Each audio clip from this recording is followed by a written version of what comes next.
Good afternoon. This is my quick out of the cinema thoughts on Kill Bill, the whole bloody affair. This is a reconstruction of Kill Bill's Volume 1 and Volume 2 into a single cohesive narrative. Originally, it was intended as a grand martial arts epic, spaghetti western homages as well. That was the original plan by Quentin Tarantino when he envisaged this movie back in the late 90s with Uma Thurman. What can I tell you about the movie that's not been said about it? Is it better? Does it work better as a single narrative rather than two separate movies that you've got to change the DVD halfway through? Yes. Yes to both of those questions. Now, there are going to be spoilers because it's a 20-year-old movie, and I'm presuming if you've seen the video, you're going to want spoilers, and you've probably seen the original volumes as well. So what's added and what's removed? So the epilogue from Volume 1 has been removed. The prologue from Volume 2 has been removed. There is now an intermission. The revelation that the bride's daughter with Bill, BB, is alive has been removed from Volume 1. So the revelation or the reveal of the daughter being alive, we get that information in line with when the bride receives that information in Volume 2.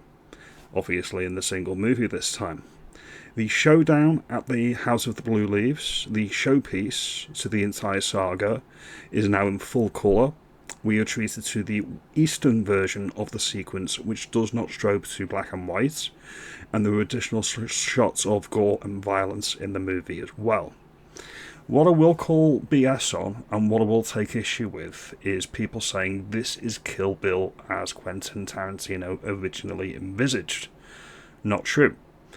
The decision was made in post-production on Kill Bill to split it into two separate movies. Volume 2 is not a sequel. It was never a sequel. It is a continuation of the first part.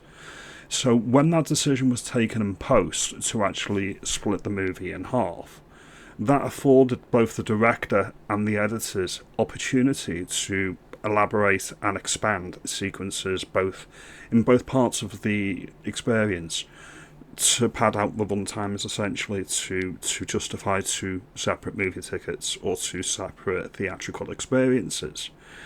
And that's, I wouldn't say it's an issue, but it's not Kill Bill as originally intended is probably the closest we're going to get to what Quentin was originally going for. It's still a 5-star movie. It's still 10 out of 10. Hopefully when this comes out, I will be buying it on 4K. It is just that good. Overall, my ranking of Kill Bill in my Quentin Tarantino rankings, it's still just above average. It is fourth on my list. Above Kill Bill on my particular list is Pulp Fiction in third place, Inglourious Bastards in second place, and the best Tarantino movie in my view is Jackie Brown. Let me know, are you going to see the Kill Bill, the whole bloody affair in the cinema, or are you not going to bother? As I say, it works so much better when you're not waiting the 6 months, because I remember waiting 6 months for the second volume and not wanting to wait, and it was partly due to the hook that you find out that the daughter was still alive. If this was a single experience back in 2000, you wouldn't have had that hook, and you wouldn't have been even thinking the daughter was still alive, because you never presented with that as a possibility. So yeah, I would recommend, if you're cinephiles, go and see it on the cinema.